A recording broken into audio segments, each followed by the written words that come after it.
writing mornings. That's She's fantastic. Quiet. I've got two dogs here, and they've been quiet all morning. So I'm sure as soon as we get into something interesting, all three of them will just erupt. Yeah, that's how it works every time she's guarding the window right now. So if somebody walks by, apologies in advance. No problem. I understand. So let's start off by talking about you. Where are you from? Tell us about your background. How did Raquel Rich begin? So I am from Toronto, Canada, Gotta born and love raised over Canadians, right? here. Yeah, I'm Canadian, eh? Um, my background is Brazilian, actually, so my parents are Brazilian. I do go back and forth quite a bit. I'm the author of Hamartia, actually, is the pronunciation. I'm sorry. Although that's okay. You know what? I actually pronounced it wrong the whole time I was writing it until my sister corrected me. She was like, "It's Hamartia, not Tia." I'm like, "Okay, sorry." That Um, yeah, so I'm from Toronto, Canada. I love to travel, as I think you saw. I'm a huge travel addict. I've been to 29 countries and counting, about to be 30 by the end of the month, as I'm heading out on Sunday for another vacation.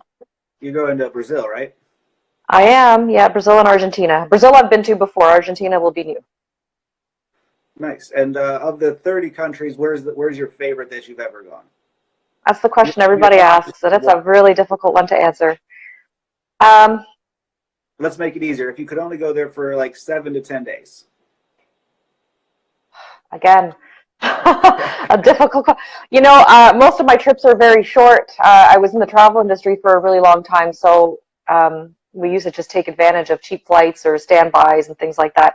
I have a soft spot for Vietnam, Okay. and I think it's because it's the place that I went to where I felt the most out of sorts. I didn't belong there at all. Usually, when I travel somewhere, I can blend in a little bit, Hmm. whether it's my look or the language or understanding bits and pieces of what's going on. I always blend in. But in Vietnam, I stood out like a sore thumb. And that was pretty cool.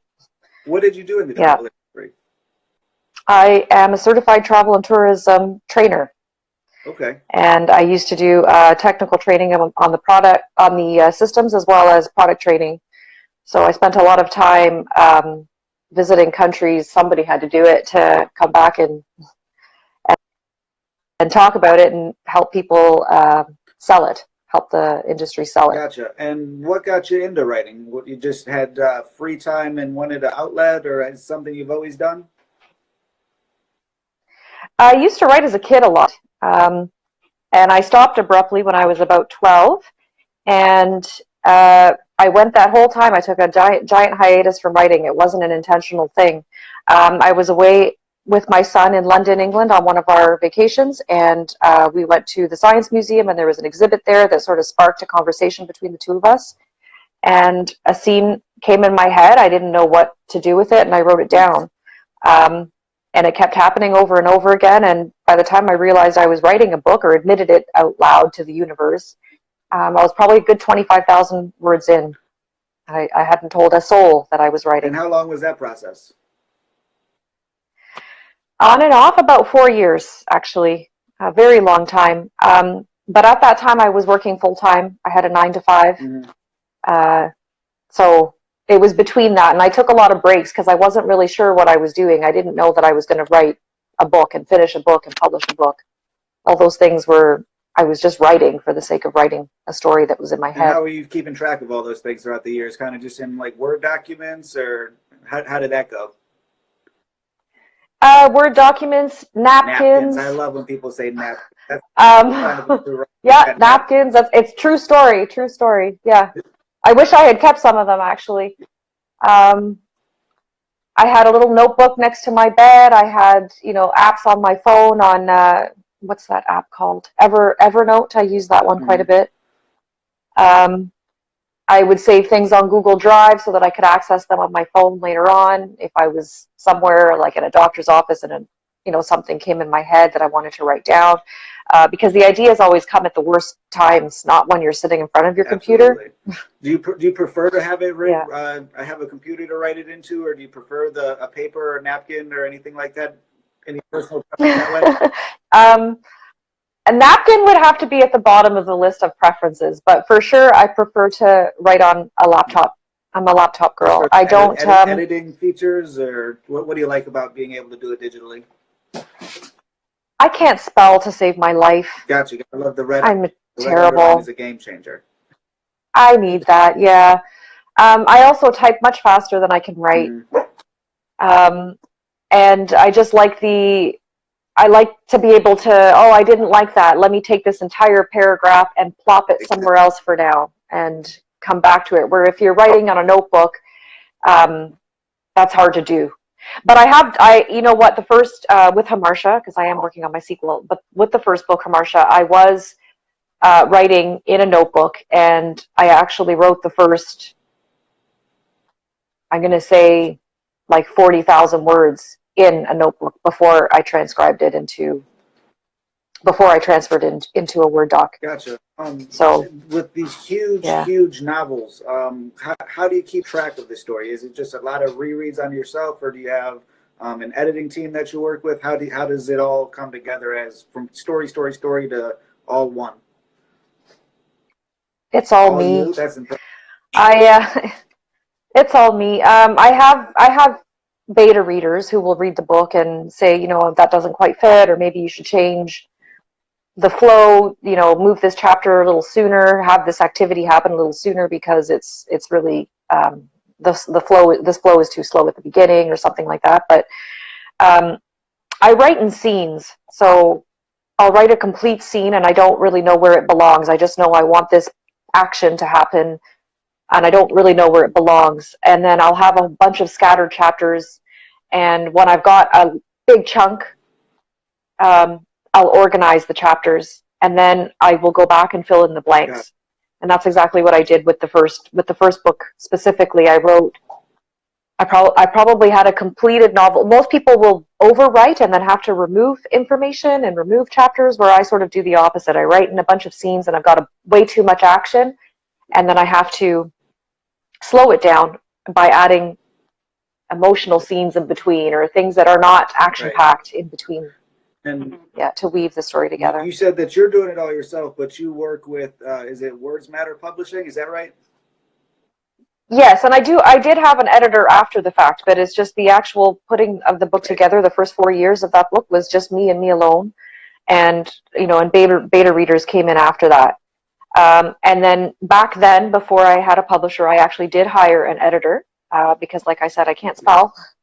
My grammar's all not so great either. So never underestimate an editor. You need a professional editor. How did you find, And at that point, I didn't know if I was going to self-publish. So how did you find your editor? I mean, there's a million of them out there, and it's always people's worry that people are going to steal the work, or how did you find somebody that you were comfortable with that was going to just tell your story, but just fine tune it? I went on, I believe it was,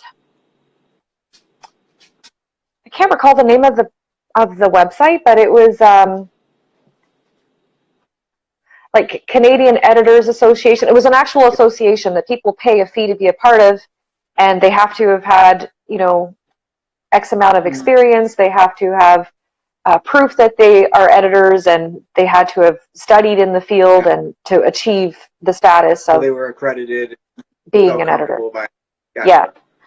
yeah. So they were accredited. It was not. It was not a cheap thing at all.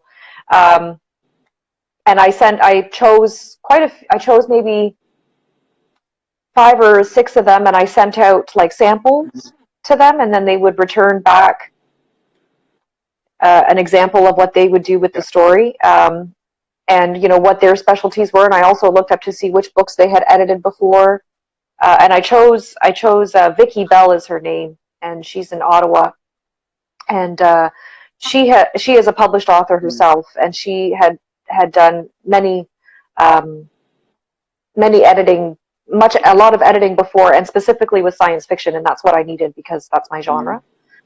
So that's why I ended up choosing her, and she was just the best to work with, I thought. Um, yeah, and then I got on her waiting list because she had a long waiting list. An editor without a waiting list is not a good sign. That's a very good recommendation there. And once, I know she had a waiting list, but once she picked up the work, and then how long was that process from the time that she picked it up until the revisions happened and it was all ready to be fully edited and ready to go published?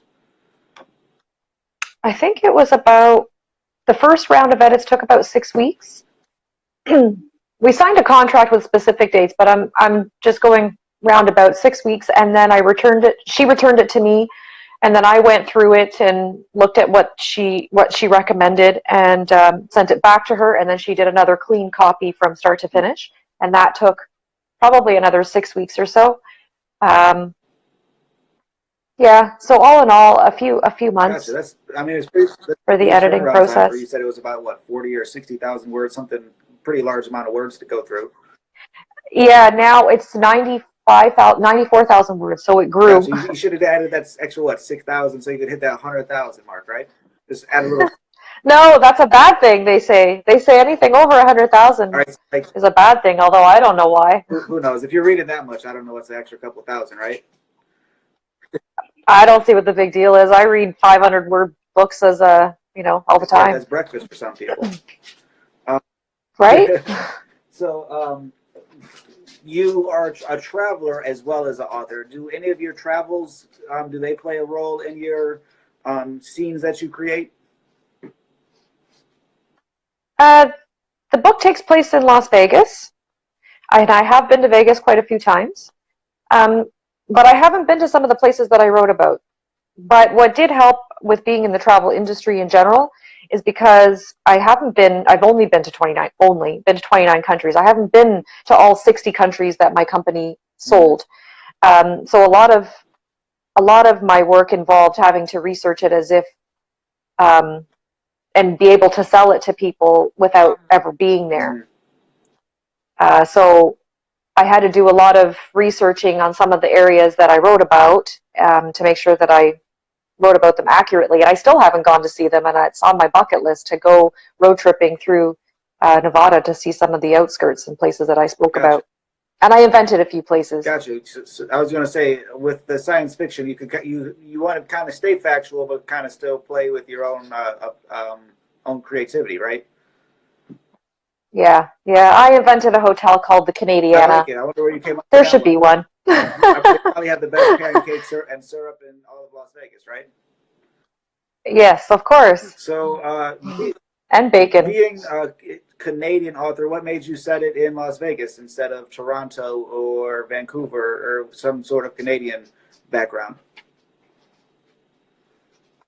I don't have a specific Just reason. felt like Las Vegas was the place to Um, be.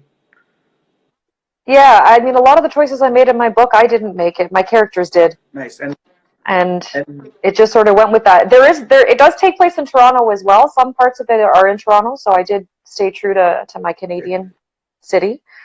But I don't know why Vegas. It just sort of came up. I like to there you gamble, go. But I think you guys are better at gambling so in Canada. You guys don't have to pay taxes on your winnings. that's right. Here, I mean, That's right. And I'm 45 minutes from Niagara Falls, where there's a couple of really great yeah, Niagara casinos. Falls is probably some of the best gambling, like of all of North America, I think. And then you get the falls, and then Yeah. we probably at least 2 or 3 times a year make it up to Niagara Falls. At least the Canadian side. I mean, at least the American side. But the Canadian side's so much better. You guys win every time. Thanks. So with your characters and everything, are all of them just completely imagination based, or are they based on anybody in your life, or how do you come up with your characters? Every single one of them is imaginary, with the exception of Kay. Kay is loosely based on my own best friend. Nice. Did you tell Everybody else is did completely you made tell your up. best friend that they were based on him, or did you make him read and be like, wait a minute, was this me? I told her. You should have had the surprise. I told her. I know. You know what it is because I kept asking her questions like, "What would you do if? What would you do Nice. And if?" then she's like, you keep asking me. And yeah, I'm like, because she's loosely, and I kept saying loosely because she's flawed, so I don't want my best friend to think that I've taken all these flaws from her as well. But she's loosely based on the relationship that she has with the main character is definitely based on the relationship that I have with my best friend. Excellent. So, you got the book published and everything. How do you promote it? Does the publisher do that for you? Do you do that for you? It's a combination of both. In a perfect world, I would be with a big five publishing house, and I would sit back and do nothing but write. But that's not the case. Words Matter Publishing is quite small, They're great to work with, but they're very small. So I have to do my part as well. And I do a lot of promoting on social media. Um, and I also do my own events in Canada. So I set up book signings here, and I contact libraries and things like that. They do all that on their end in Illinois. So when they go to book events, I'm at their book events. Not personally, my books are all at their book events. I am in bookstores in their area and that kind of stuff. So it's like having a really great partner based in Illinois. Somebody who's doing exactly what I'm doing here, but they're doing it there. If somebody else was in your shoes, an author, writer, they wanted to start having events for themselves, a book signing or some sort of promotional event, how would they get into that? How do they get the contacts at a library or bookstore to allow them to come in and do that? Pick up the phone and call. Right. The best thing to do is actually just show up at the bookstore and ask to speak to the owner or the manager, because it's much more difficult to turn somebody down face to face. Yeah. Plant a pretty smile on your face and do your best. Bring your book with you. I had some, not like a flyer, but like a like a resume made up with my headshot and.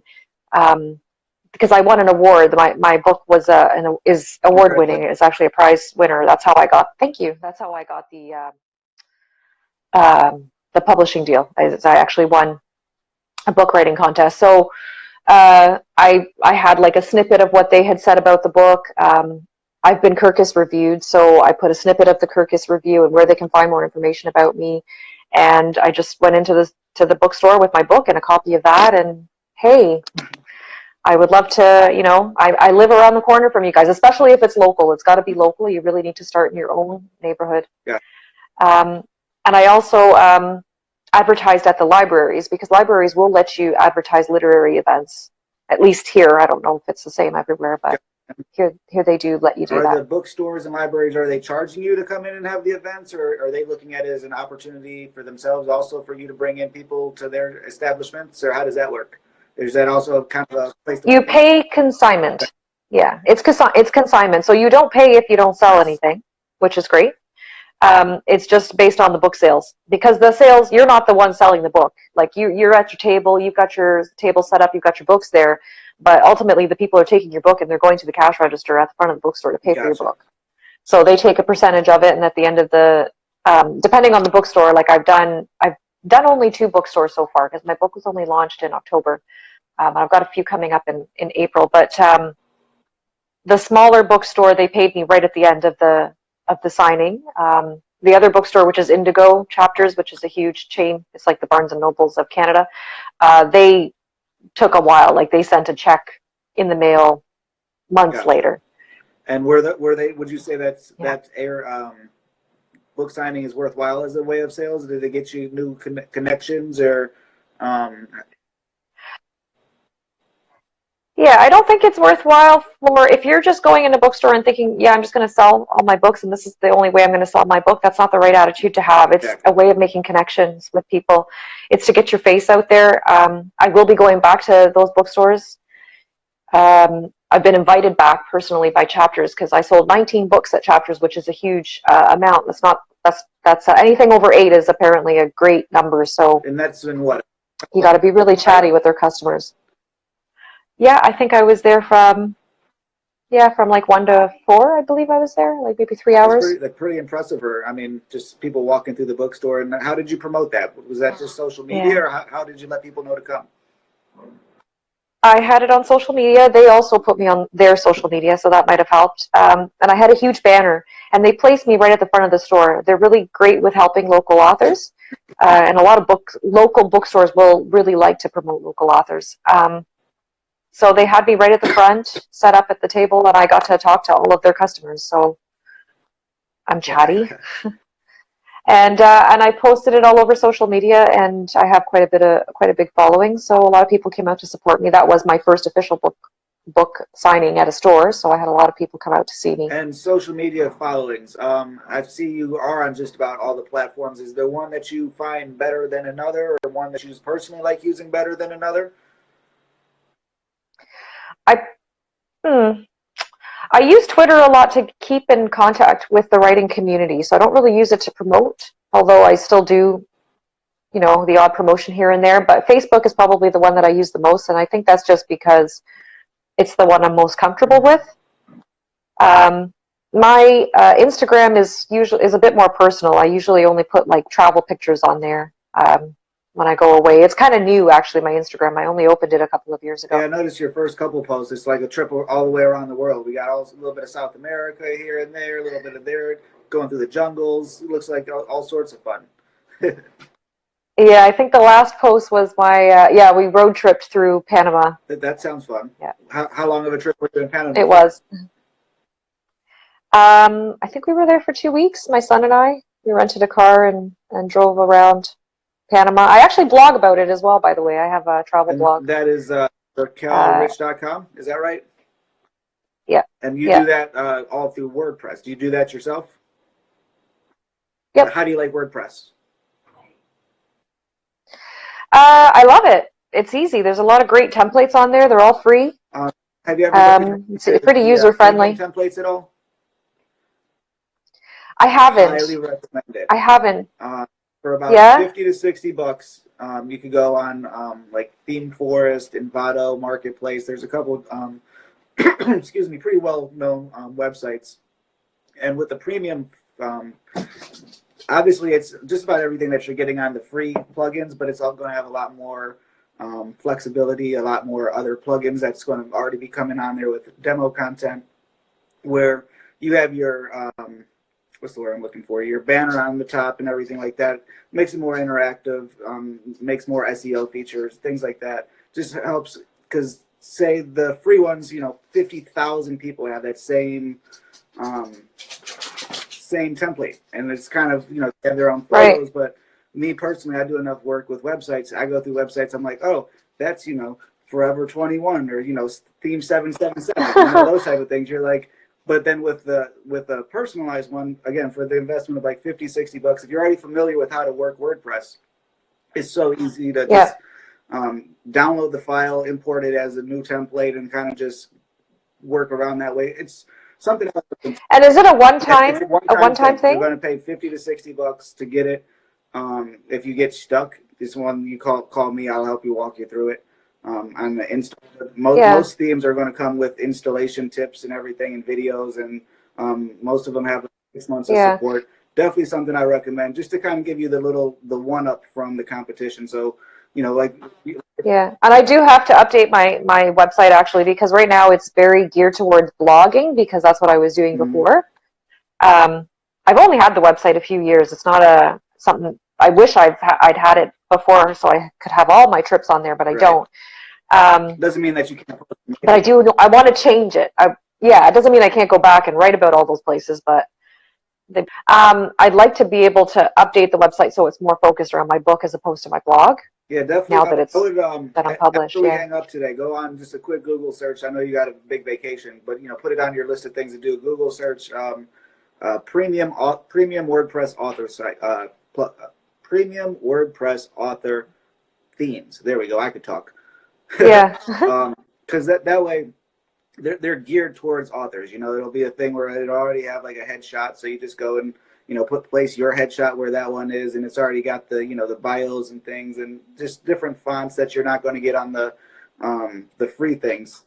Opposed to where with the free ones you can still get plugins that are a couple dollars here and there to kind of spruce it up a little bit, but I highly recommend everybody that I talk to start off WordPress. You already have that going. Self-host, you already have that going. But that one up that'll give you that little bit of difference is definitely look into the premium themes. Don't ever use Wix or any of those free ones. So don't ever go away from what you're doing. Just do what you're doing. Yeah, no, yeah. So with all those, what do you recommend as an author? You said how you know that you're currently geared towards blogging, but how would you as an author promote yourself differently if you could go back, say, 6 months to the release of your book? I would have gotten the reviews before the release of my book as opposed to after. That was it was short-sighted. I was so excited to just get the book out, right, that I didn't put much thought into the fact that people will want to see reviews before that. So I wish I had gotten, especially the Kirkus review, because I got a raving Kirkus review, which is a big deal, and I would have liked to have actually put that on the book. Mm-hmm. So right now the book just doesn't have anything about reviews whatsoever, so I really would have liked that. So I think I would have done that differently for sure, is to reach out to bloggers and podcasters like yourself and try to get my name out there before, so that people would be excited about the release. Where the sales are going well now, but I think they would have gone much better right off the bat if I had done some pre-work and stopped being so excited. I mean, sometimes it's hard not to be excited. There's a lot of times I'll do a Yeah. post or something, like you said, kind of the napkin idea. I'll post a quick little, 1, 2, 1, 2, and then I'm like, oh, if I would have done it this way, that would have been a lot better, But what are you going to do? It's I you got to know. run with it, and I would Yeah. say you're a lot better off to put it out prematurely than to not put it out at all, which a lot of people do. So many people. And I think that's what I would have done if I think if I had put it off, because I'm always seeking perfection, and 4 years it took me to write the book, and 2 years it took me to get somebody to publish it for me. Right. So 6 years into it, I just wanted the book out. Like, I was tired. Get it out there. Plus I was writing the sequel, and I just wanted book one out. I wanted out. It makes sense. And I don't know that I would have if I had just kept putting it off. Oh, if I find reviewers, if I do this thing, and like, if there just would have been one other thing I could do before, and I don't know if I ever would have taken the plunge. Because you could always do a revision, like you said, you wanted to include a review or something on the back panel or inside panel, do a different cover or something, just real simple tweaks. I mean, you've already got 99% of it, and just kind of tweak a different advertisement. Or you guys, I saw you have a real. I like the trailer for it. The little. I love the trailer. Yeah. It's so basic, but it's almost spine chilling towards the end. You're like, oh, they got me. I'm intrigued. What are they doing to the kid? Yeah. The publishing house did a great job on that. So they do any other? They did a video for you. Do they do any other graphics or anything for you to help promote, or is that all on you? They would have done a lot more. It's just that I came to them and I already had a website. They would have done the website. I already had one. I didn't want it touched. They would have. The cover wasn't them. They would have done the cover, but I wanted it. I wanted an illustrated cover, which they weren't able to give me. And so I had it designed by an artist in Mexico, actually. And what else? Like, they did another round of editing, even though I had it professionally edited, which is to be expected for anybody who goes with a publishing house. They will edit it again. They did all the formatting and stuff like that. But as for the, like, they did the trailer.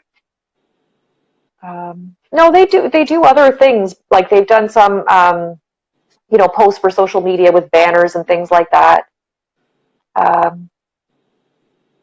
I did my own banner. I did my own bookmarks. Yeah, like I said, it's like a partner. Gotcha. So you're in Canada. Your publishers in the USA. Your covers in Mexico. I mean, so I guess we got to outsource you. You got to find a new editor and take them to somewhere in South America, and then you got this whole side of the country. United Nations, yeah. So let's the whole United Nations. Into your actual book. Tell everybody a little bit more about the, what's the full premise behind it. Give us some of the details. Make us really interested in what it's all about. So it's a sci-fi adventure. When I say sci-fi, people think aliens and spaceships. It's nothing like that at all. It's about a woman who is desperate to save her son from a disease that's plaguing the human race. And the disease is called metagenesis, and it's when you've been reincarnated too many times, and your soul eventually just dies completely before you're ready to die. And she is given a chance to save him. There's a doctor who specializes in this disease, and she agrees to participate in an illegal clinical trial. She travels back in time to clone a soul to repair her son's. But when she gets there, she realizes that she's actually part of sinister plan, and the doctor is didn't tell her everything, and for her to save his life, then she will risk the lives of millions. So she has to decide whether his life is worth saving, Right. because if she saves him, she will trigger human extinction. Gotcha. So that's gets a little bit complex there. Yeah, so she's stuck in a very difficult ethical dilemma to decide whether to save her son or not. And did you say this was a one-off book, or is there a sequel to it? There is a sequel, and I'm working on it now. It should be out before Hamartia's first birthday. Gotcha. And is there going to be a trilogy, quadruple? How many are you going to? How many do you think you're going to end up with? Colin, I have no idea. Just keep the series I going. didn't know there was going to be a sequel. So sometimes I started writing a third book that had nothing to do with this at all, and Grace, my main character, didn't stop talking. She wouldn't stop talking to me, and decided, I guess the story's not finished. I better write a sequel. I do have an idea for a prequel, but I'm not sure if I will do that. I will finish this one and see how it goes, but I do have an idea percolating for a prequel. Gotcha. And formatting, is it had it, to me it sounds like you just envision movies. Is it going to be, do you have goals of turning your books into movies, or do you want to go the audiobook route, or do you just like the ebook hardcover? How do you feel about the different formats, and where do you want to go with them? All of the above. Are any of those in the works, or none of those are in the works, but all of the above is the dream. An audiobook would probably be the next logical step. mm-hmm. And I have looked into it briefly, but I haven't committed to anything on that yet. Have you I thought also about would doing like to have it audiobooks yourself? translated. I've thought about doing that because I used to actually record for a living. I used to, as a out of certified travel and tourism trainer, I used to create webinars Gotcha. for a living and e-learnings. So I'm comfortable with it, but I'm not really sure if I would give the book justice. So I might outsource that. I'm not really sure. I haven't made a decision on That's that. something that always interests me with the authors. Is to me, it seems like there's no better person to tell the story than the person that wrote the story. But a lot of them feel more comfortable having somebody that's just more comfortable just with the vocal, that does that every day, goes into the booth and just tells somebody else's story every day. But it's also very expensive to have somebody go in the booth that does it every day. So with modern technology, it's very intriguing to me why more people aren't figuring out a way to, because you could put together a pretty quality product just with the, I mean, I see you have the headphones, you have a smartphone, internet connection. You could put together your own product. I mean, not overnight, but do a couple chapters here and there. Next thing you know, piece it together, and you have an audiobook and a whole other way to sell yourself. Yeah, and that's probably the way that I'll go, because I have looked into other options where you can do royalty as well, where you can share the royalty with the actor. Right. That's it.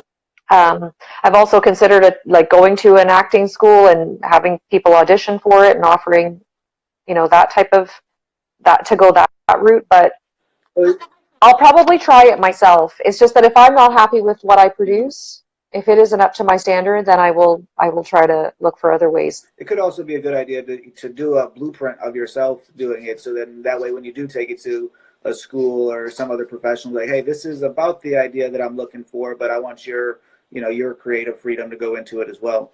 But I do really like your idea of going to a school and saying, hey, you guys are actors. I'll buy the pizzas.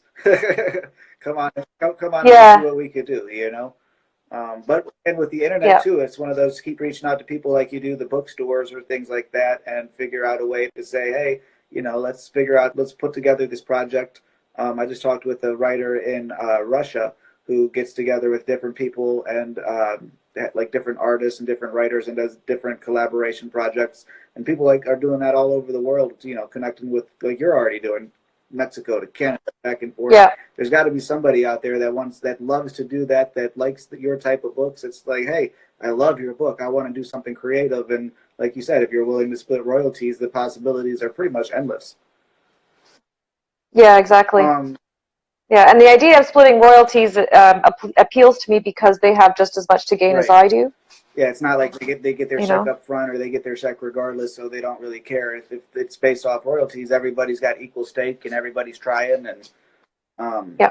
something to look into. But I definitely like the idea from everything, from the sounds of your book, from the little bits I've read on the blurbs of it online. It definitely has all the feels of an audiobook or something more visual, or even if not a movie, get with an animator somewhere and kind of put it in a short little, like a little internet series or something. Your Yeah. creativity in the storyline. I mean, in the next week or two, I'll have to figure out some way. You're traveling. I'll have to figure out while it's still cold in Ohio how to block off some time and read all the exciting stuff that you're writing about. But to end the interview, I always like to call it. I call it the soapbox. You gave us a quick little synopsis of the book, but anything that you want to leave the listeners, leave the viewers with, your last little 30 seconds, 60 seconds, whatever you need. End the interview however you like. Wow. You, I know you told me you were going to do that, and now I'm on the spot and don't know what to say. you let people know where to get your stuff. I'm really, Send them an inspirational. yeah, I Do mean, it. I'm available at any online realtor, Amazon, Indigo, you name it. Any small bookstore will be able to order me in. If you go into the bookstore and you don't find my book there, ask for it, and they will. Most independent bookstores will order it in for you. Um, I'm really proud to say that Harsha won the grand prize in a writing contest, and so I am a prize-winning author, which I still blush and I'm very shy to say. I got a fantastic Kirkus review, and that's a really huge deal. They're the next best thing from New York Times. So I'm very proud of that. And one of the most common comments I get is that Harsha is, people suffer from one more chapter syndrome. So don't read it if you have to get off the train or something, because you'll miss your stop because you'll want to keep reading. And a lot of people really tell me how they connect with the characters. So support a Canadian author. Excellent. And of those retailers, is there anyone that I personally can send people to that you get a little bit more money than the other or anything like that? We always like to make every penny count over at Colin Can Help. I think, I really don't have a preference. But my book will be stocked at the Indigo in Oakville, so that one, at least you won't have to wait for it. It won't be ordered in. It'll be in the store at the Indigo in Oakville, and also at the, oh my goodness, Little Drummer. Please edit this out, because now I can't remember the name of the bookstore in Burlington. No problem. The bookstore in Burlington. That's all we need. Yeah, the bookstore in Burlington. They also carry my book, and it's signed and autographed by me. So I definitely want to thank you for your time. Have a safe trip to South America, and I am having another series started called Travel Tales. When you get back, let me know and tell us all about it. I mean, I think I'm talking to all these authors and creative people all over the world, and you guys are traveling all over the place, so why not have you back for another round, right? Sounds good to me. I'll be there. Thank you for your time. Have a safe trip. Thank you. Bye, Colin. Thanks.